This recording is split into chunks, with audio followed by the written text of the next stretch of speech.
All right, hello everybody. Hope you guys are all doing well. Whoops. All right, I got to get onto the right page.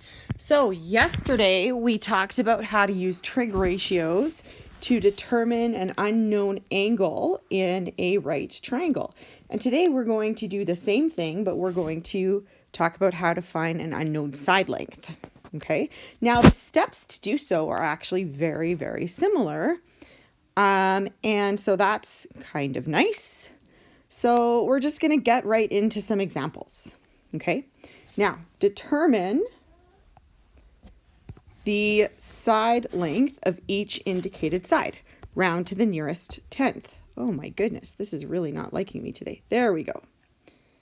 All right, that's a little better. Okay, so we're going to look at A first. Okay, now the first step, as it was yesterday, whoops, let me just erase that, is to label your side lengths. And we want to label them relative to the angle that we're using. Now, yesterday we were trying to find an angle, and that was our unknown. Okay, and so that was the angle that we used to label our sides. Today, we know the angle. What we don't know is the side. And so we actually have to label our side lengths relative to the angle that we know, because the missing piece of information in each of our trig ratios is not going to be an angle, it's going to be a side. Okay? If we're trying to find a side, then we must know one angle and one side. Because if there are three unknowns, right, two sides and an angle, and we want to find one of the sides, we must know the angle and the side and another side. Okay, so I'm going to write my three trig ratios out again. So, ka, toa, because I'll have to have those handy. And I'm going to start out the same way I did yesterday, where step one is to label. Okay, and I'm going to label my sides relative to the angle that I know, because I have to use that as one of my knowns. So here I'm going to use the 52 degrees, that one. Okay, so again, I'll find my right angle and go across from it. This is my hypotenuse. Okay, I will go across from the angle that I'm using. That's my opposite side. And then the one that's beside my angle, that's not the hypotenuse, the one that's left over, is my adjacent side. Okay, so that's the first step. Second step is to choose a trig ratio. Right? And we have to keep in mind here that we've got to know 2 out of 3. The other thing that you need to keep in mind is that x is what we want to find, and x is the adjacent side. We've got to pick a trig ratio that includes adjacent. If we pick sine, for example, that doesn't have the adjacent in it, then we're not going to be able to find adjacent. Okay, so the only two that are actually available to us right now if we want to find adjacent is cosine and tangent, because cosine is adjacent over hypotenuse and tangent is opposite over adjacent. They both use A, or adjacent. Okay, now to pick which one it is, you've got to figure out which is the other side that I know. Because remember, you've got to have at least 2 knowns. One of them is the angle, the other one has to be another side. The side that I know is my hypotenuse, is that one. Okay, so I want the adjacent, I know the hypotenuse. I've got to choose the trig ratio that includes adjacent and hypotenuse, and that is cosine. So I'm going to write down cosine theta equals adjacent over hypotenuse. And now, step 3, fill in what you know.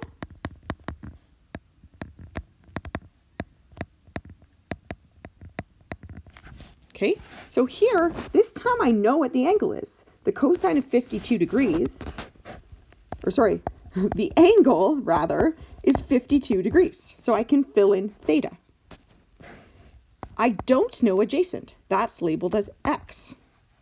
I do know the hypotenuse. It's 5.9, or 5.9 centimeters.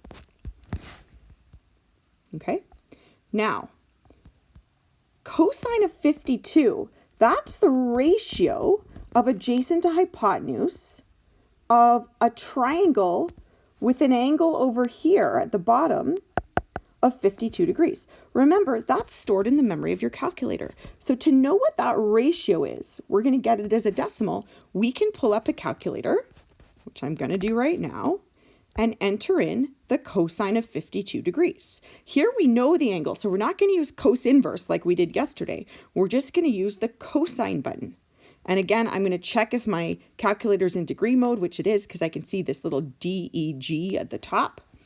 And I'm going to enter in cosine of 52 degrees equals. And that's, I'm going to keep some extra decimal places here. So maybe I'll say it's 0.616 rounded to the nearest thousandth, right? Because this 5 would round up because the digit to the right is a 6. So 0.616. Okay, I'm going to remember that. And I'm going to replace cosine 52 with 0.616 because that's what it's equal to. And that's equal to x over 5.9. Okay, now I could turn the left side if I wanted to into like a fraction with a denominator of 1. You don't have to do this, but it might be helpful because now this equation that we have looks very similar to the proportional reasoning equations that we were solving. Okay, now we're solving for x and we have to think, well, what are we doing to x? We're dividing it by 5.9. How do I undo that? Well, I multiply both sides by 5.9. So I'm going to do that on both sides. I'm going to cancel here, and I'm going to get that x equals 0.616 times 5.9 divided by 1. And if you don't have to put the divided by 1 in if you don't want to, because anything divided by 1 is just itself, but you can if it's helpful for you to stick to the same structure as we had before. That's totally cool. So I got to remember that 0.616 times 5.9 divided by 1. I'm going to go back to my calculator right later. I'm using a free app, so that's why it's telling me to do that. And I'm going to go 0.616 times 5.9 divided by 1 equals. And I get, now I have all these decimal places here. I'm going to round to the nearest tenth because that's what the other side length was rounded to in my problem. So 3.6. X equals 3.6. Okay, so x equals 3.6 centimeters. And that is my final answer. All right. Okay, let's try another one. So here's another triangle. I'm going to start out with the same steps that I started out with before. So step 1 is to label. Okay, so again, here's my right angle. And I'm going to go across from it. This is my hypotenuse. Okay, I'm going to find the angle that I want to use. This again, because I'm finding a side length, has to be the one that I know. So that's the 23 degrees. I'm going to go across from it. And this is my opposite side, because that's across from x. And then the third side, the one beside, or not, it's across from x, or the 23 degrees. The one that's beside angle 23 degrees, that's not the hypotenuse, or the only one that's left is the adjacent side. All right, so I have labeled my sides. Now I have to find a trig ratio. So again, I'm going to look at my SOHCAHTOA, and I want the opposite side. Keep your eye on the prize. We want the opposite side. So look at your trig ratios. The ones that include opposite are sine, or TOA, tan. Cosine does not include opposite, so we're going to throw that one out for this problem. We're only going to consider sine and tangent. And to decide which one of those two we can use, we have to think about which other side we know. In this case, the other side that we know is the hypotenuse. Whoops. The hypotenuse side. Okay, so we want the opposite. We know the hypotenuse. We need to use the trig ratio that includes the opposite and the hypotenuse, which is sine. All right, so I'm going to write out my sine ratio. Sine theta equals opposite over hypotenuse. And I'm going to fill in what I know. I know my theta, my angle, that's 23 degrees. I don't know my opposite side. That's labeled x. But I do know my hypotenuse. That is 9.7 centimeters. So I'll put in 9.7. Okay. Now again, the value of sine 23 is stored in the memory of your calculator. That's just the ratio of the opposite to the hypotenuse in any similar triangle to this one. So I'm going to go to my calculator again and enter in the sine of 23 degrees. I'll try and remember what it is. Sine 23 equals, and it's 0.391 rounded to the nearest thousandth. This 0 would round up because the one to the right is a 7. So 0.391. All right, 0.391. 0.391 equals x over 9.7.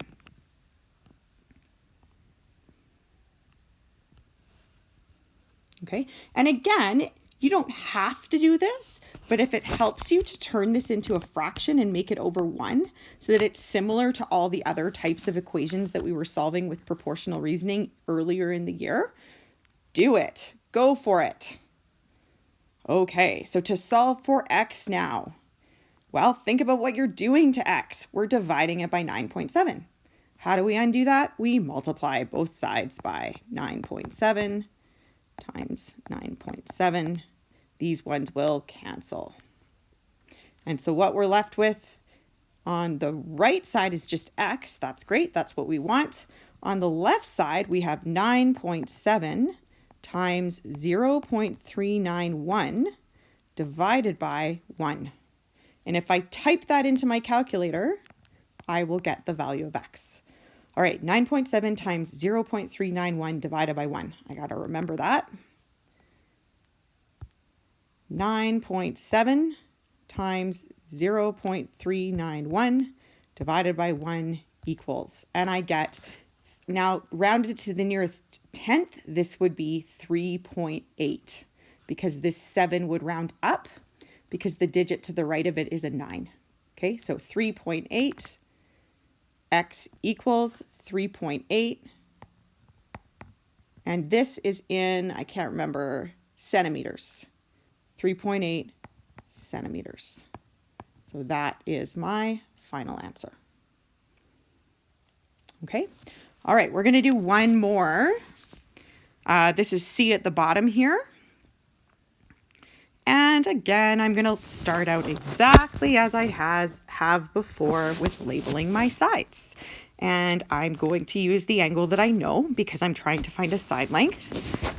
So I'll use the 40 degrees and I'll go across from the right angle. That's my hypotenuse. Okay. The angle that I know, this is the angle I'm using to label. Across from that is my opposite side. And the third one is my adjacent side. Okay, so that's my first step. And maybe I'll just write this here so that I don't have to scroll up again. So, ka, toa. And often when people are doing trig tests, I see this so, ka, toa all over the page. That's great. Highly recommend doing that. All right, so choosing a trig ratio. Now I want adjacent. So I've got to include one of the trig ratios that uses adjacent, and that is ka, cosine, or toa, tangent. Sine is useless to me in this example. Okay, so to figure out which of the two I can use, I need to think about what's the other side that I have? And in this case, it's the opposite side. So I've got to use the tangent ratio. So I'm going to write that down. Tan theta equals opposite over adjacent. And I'll fill in what I know. I know what the angle is. That's 40 degrees. I know what the opposite side is. That's 2. I don't know what the adjacent side is. It's labeled as R. Okay, so now I'm going to go to my calculator and figure out what tan 40 is, because remember, those ratios are stored in the memory of your calculator. Here we are. Tan of 40 equals, and I get 0.839. So I'll write that down. All right. 0.839 equals 2 over R. And I'll turn this into a fraction. Okay, now this one is different than the other two that we have solved because the variable is in the denominator. It's not in the numerator. Okay, and so we can't just like multiply by 2 because then the variable is still in the denominator. That doesn't work. So we have to do something else instead. Now there's 2 options. Okay, the first option, you could keep it in the denominator. So you could solve it this way where you have 0.839 over 1 equals 2 over R. And if you're going to solve it this way, you've got to take a step to get it out of the denominator. So how do you undo dividing by R? You multiply by R, times R, times R, and these two cancel. And what you're going to end up with is 0.839R. I'm not going to put the divided by 1 in because dividing by 1 is just equal to 0.839 equals 2. Okay, now what you're doing to R is you're multiplying it by 0.839. How do you undo multiplication? You divide. So divided by 0.839 divided by 0.839. These will cancel. And if you put that into your calculator, R equals 2 divided by 0.839. Let's see what that is. 2 divided by 0.839. Whoops, I did 893. Okay, let's clear that. 2 divided by 0.839, we get, rounded to the nearest tenth, this would be 2.4. Okay, so this is 2.4 meters, because we're in meters. That's one option. Okay, the second option is you could take this guy and you could just write the reciprocal of both fractions. Writing the reciprocal means you flip them both. So flip them both and write 1 over 0.839, this is what we did earlier in the year, equals R over 2. And then just solve that, right? To solve this, well, now R is already in the numerator. So all we need to do is undo the division by 2. So multiply by 2, multiply by 2.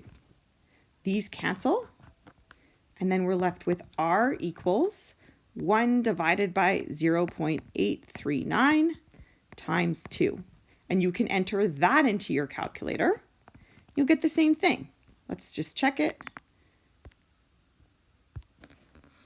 1 divided by 0.839 times 2 equals 2.4. Okay, so, whoops, need the mouth, there we go. R equals 2.4. Either way, 2.4 meters, I should say. Either way, you get the same answer. Okay, so once you get to this stage over here, you either have to go with option 1 or with option 2. But you do need to pause for a second and realize, oh, my variable is in the denominator. I need to do something a little bit differently here. All right, so that's the end of today's lesson. I will see you guys later.